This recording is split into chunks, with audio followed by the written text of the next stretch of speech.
अस्सलाम वालेकुम व्यूअर्स, आप देख रहे हैं कलम कैमरा। मैं हूं यशफीन जमाल। आपने अभी तक अगर हमारा चैनल सब्सक्राइब नहीं किया तो ज़रूर सब्सक्राइब कीजिए, बेल आइकन भी प्रेस कीजिए ताकि जैसे जैसे हम नई वीडियोस डालें साथ ही साथ आपको उसका नोटिफिकेशन मिलता चला जाए। मैं मुसलसल आप लोगों से बात कर रही हूँ और मकसद बात करने का आप लोगों से अपील करना है कि कोरोना वायरस की दूसरी लहर ना सिर्फ आ चुकी है बल्कि भरपूर शिद्दत के साथ इस वक्त लोगों को अफेक्ट कर रही है। लोग बहुत तेज़ी से बीमार हो रहे हैं। जो ट्रांसमिशन या जो इस वक्त रेट बताया जा रहा है जिसके ऊपर डिफरेंट शहरों में लोग अफेक्टेड हैं, वो दिन ब दिन हम देख रहे हैं कुछ परसेंटेज के अंदर इजाफा हो रहा है। अस्पतालों के अंदर जो कैपेसिटी है वो एग्जॉस्ट होती चली जा रही है। मार्केट में जो इस मामले के साथ डील करने के लिए जो भी किसी किस्म की अद्वियात हैं या कोई इस तरह की चीज़ें हैं जो कि इमरजेंसी रिलीफ के अंदर रिक्वायर्ड हो सकती हैं, उन सब की कमी आहिस्ता आहिस्ता रिपोर्ट होना शुरू हो रही है।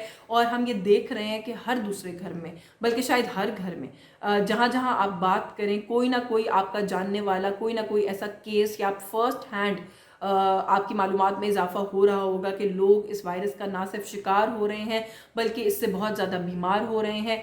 और बीमार होने के साथ साथ वो जो 2-3 ट्रॉमाज अटैच्ड हैं इस बीमारी के साथ, हमें उसको अंडरस्टैंड करने की ज़रूरत है। एक तो ये कि ये एक इवॉल्विंग सिचुएशन है।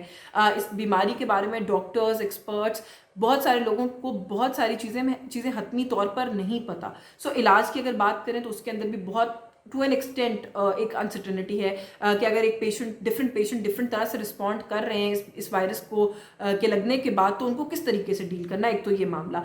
दूसरा जो इसके साथ एक बहुत बड़ा ट्रॉमा अटैच्ड है वो ये है कि जब आपका कोई प्यारा, कोई अपना इस बीमारी में मुब्तला होता है तो आप उनके साथ नहीं रह सकते, बल्कि आपको रहना भी नहीं चाहिए। जो इसकी आइडियल या जो इसकी एसओपी है, जो पहला करने का काम है वो ये है कि आप खुद को उस बीमार शख्स से, चाहे वो कोई भी है, अलग कर लें। उसको बहुत स्ट्रिक्ट किस्म की सेल्फ आइसोलेशन में, क्वारंटीन में डालें, अनलेस वो जब तक वो अपने आप को मैनेज कर सकता है उस आइसोलेशन के अंदर। और उसके बाद अगर आप उनको हॉस्पिटलाइज भी करते हैं तो हॉस्पिटल भी किसी अटेंडेंट का या किसी फैमिली मेम्बर का जाना जो है वो एडवाइजेबल नहीं है, बल्कि मोस्ट ऑफ द हॉस्पिटल्स में शायद ये अलाउड भी नहीं होगा, क्योंकि ये पेशेंट्स एक ऐसी कंटेजियस बीमारी में मुब्तला हैं जो कि बहुत तेज़ी से फैल रही है। और अगर ये इनको है और वो आपको लगा देंगे तो आप भी 1 या 2 या 3 दिन के बाद जो इंक्यूबेशन पीरियड पूरा होगा आप भी उन्हीं के साथ उसी जगह पर होंगे। तो ये कुछ चीज़ें हैं जिनको हमें अंडरस्टैंड करने की ज़रूरत है कि ये वायरस लोगों पर डिफरेंट तरह का इम्पैक्ट कर रहा है। कुछ लोग बिल्कुल एसिम्प्टोमेटिक हैं, उनको कोई इसका सिम्टम नहीं आता, कोई इम्पैक्ट नहीं होता। कुछ लोगों को माइल्ड सिम्टम्स आते हैं, मामूली नज़ला, खांसी, बुखार, और वो ठीक हो जाते हैं। लेकिन कुछ लोग ऐसे भी हैं जो कि इससे क्रिटिकल हो जाते हैं और फिर वो जो ट्रॉमा है जो फैमिली को फेस करना पड़ता है उसका अंदाज़ा भी लगाना बहुत मुश्किल है। मैंने पहले भी एक वीडियो की थी जिसमें मैंने अपना पर्सनल एक्सपीरियंस शेयर किया था कि हम एक कोविड पॉजिटिव जानने वाले हैं, उनसे इन टच हुए थे, इन कांटेक्ट आए थे। एंड ऑब्वियसली वो मैंने आपके साथ अपना पूरा एक साइकोलॉजिकल जो एपिसोड था, जो प्रेशर था जो हमने फेस किया, वो शेयर किया था कि हम जो उस एक स्ट्रेस में रहे कि क्या हम कोविड पॉजिटिव हुए हैं कि नहीं हुए हैं। फिर सीजनल एलर्जीज की वजह से जो रूटीन की खांसी या कोई इस तरह का मामला था, हम उसको भी कोविड के साथ रिलेट कर रहे थे। एंड दैट स्ट्रेस कि अपने बच्चों को दूर रखें, बड़ों के पास ना जाएं, वो टू मच टू हैंडल था। और उसके बाद हमारे एक बुजुर्ग जो है वो मुब्तला हुए इसके अंदर, और अभी तक भी वो बिल्कुल ठीक नहीं है, वो फुली रिकवर्ड नहीं है। और जिस किस्म का स्ट्रेस मैं फर्स्ट हैंड आपको ये एक्सपीरियंस शेयर कर रही हूँ, हमने फेस किया है कि बहुत सारी अद्वियात हैं जो कि मार्केट में शॉर्ट हैं। आपको अगर आपका पेशेंट जो है उसको ऑक्सीजन सैचुरेशन का प्रॉब्लम आ रहा है, जो कि हमें ज़रूरत पड़ी कि हम उनके लिए ऑक्सीजन सिलेंडर्स अरेंज करें, मार्केट में अवेलेबल नहीं है, शॉर्ट होते जा रहे हैं। और उसकी रीज़न ये है कि प्रेशर बहुत ज़्यादा है इस वक्त मार्केट के ऊपर भी इस तरह की सारी चीज़ों की जो रिक्वायरमेंट्स है उसका, क्योंकि जैसे मैंने कहा कि मुसलसल तेज़ी के साथ जो पेशेंट्स है कोविड के, उसमें इजाफा देखने में सामने आ रहा है। आप जब हॉस्पिटल चले जाते हैं आपको वहाँ जाके रियलाइज़ होता है कि बेड्स की शॉर्टेज भी अगर हुई नहीं है तो होने वाली है। हॉस्पिटल के अंदर मौजूद फैसिलिटीज़ भी, क्योंकि ज़ाहिर है जितने पेशेंट्स वहाँ पर हैं उन सब के ऊपर उन फैसिलिटीज़ को डिवाइड करना है, तो फैसिलिटीज़ बिल्कुल अवेलेबल हैं, बहुत अच्छी फैसिलिटीज़ अवेलेबल हैं, लेकिन वो अब एग्जॉस्ट होती जा रही हैं, वो स्ट्रेच होती जा रही हैं। वो बहुत सारे लोगों को अगर किसी को 2 घंटे के लिए एक चीज़ की रिक्वायरमेंट है तो शायद वो अवेलेबल ना हो, क्योंकि कोई और critical patient in the meantime आ जाता है और उनको उसको डिवाइड करना पड़ता है। एक पेशेंट को कॉम्प्रोमाइज़ करके दूसरे पेशेंट को भी at the same time deal करना पड़ता है। तो ये सारी चीज़ें जिनको हमें जहन में रखने की ज़रूरत है गवर्नमेंट स्मार्ट लॉकडाउन की तरफ जा रही है, लॉकडाउन की तरफ जा रही है, स्कूल्स बंद हो गए, रेस्टोरेंट्स को बंद करने की बात हो रही है, शादी हॉल्स वाला मामला जो है वो भी हमने देखा कि उसको लेकर भी पॉलिसी जो है उसको वजह किया जा रहा है।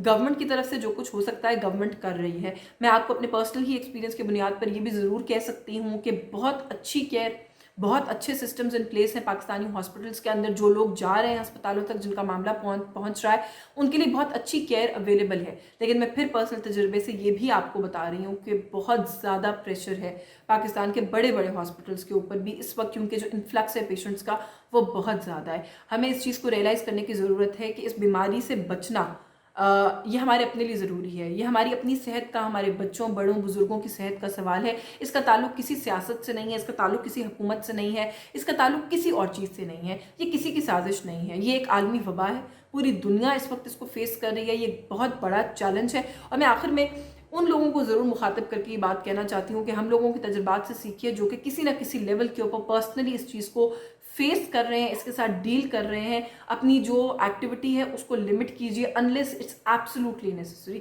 कोई बहुत ज़रूरी काम जब तक नहीं है घर से बाहर मत निकलिए। जो लोग दफातर जा रहे हैं, रोज़गार के सिलसिले में घर से बाहर जा रहे हैं, कंप्लीट SOPs को फॉलो कीजिए, अपने मास्क पहन के रखिए। एक मास्क पहनने से आपको इतनी मुश्किल नहीं होगी जितनी खुदा न खास्ता अगर आपको कुछ दिन के बाद ऑक्सीजन मास्क पहनना पड़ गया तो उसकी वजह से आपको जो दिक्कत होगी उसका आप कंपैरिजन नहीं कर सकते। इसलिए जितने अरसे खुद को बचा सकते हैं खुद को बचा लीजिए।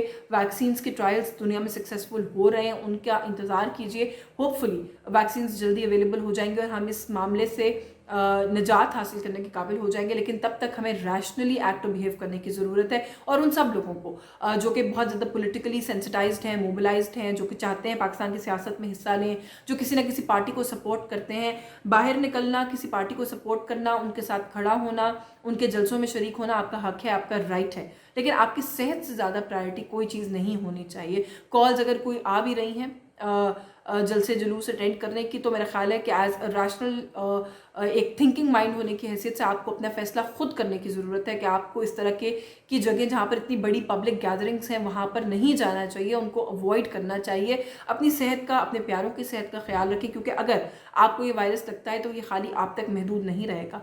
घर जाके आप अपने छोटे बच्चों को, अपने बुजुर्ग वालिदैन को, अपने इर्द गिर्द के कुछ ऐसे लोग जो कि पहले से कॉम्प्रोमाइज्ड हो सकते हैं, उनको कोई और बीमारियां, कोई और मसाइल हो सकते हैं जो कि एग्रीवेट हो सकते हैं, अगर वो आपसे कोरोना वायरस कैच कर लें तो ये आपकी जिम्मेदारी के अंदर शामिल है कि आप एक रिस्पॉन्सिबल सिटीजन की तरह बिहेव करें। ये एक बहुत एक्स्ट्रा ऑर्डिनरी टाइम्स हैं, हमें इसके अंदर एक्स्ट्रा ऑर्डिनरी मेजर्स भी लेने की ज़रूरत है और सेंसिबली बिहेव करने की भी ज़रूरत है। आज की इस वीडियो से बस यही कुछ, मुझे इजाज़त दीजिएगा। आपको वीडियो पसंद आई हो तो इसको लाइक ज़रूर कीजिएगा, शेयर कीजिएगा, चैनल सब्सक्राइब नहीं किया तो ज़रूर कीजिएगा। अल्लाह हाफिज़।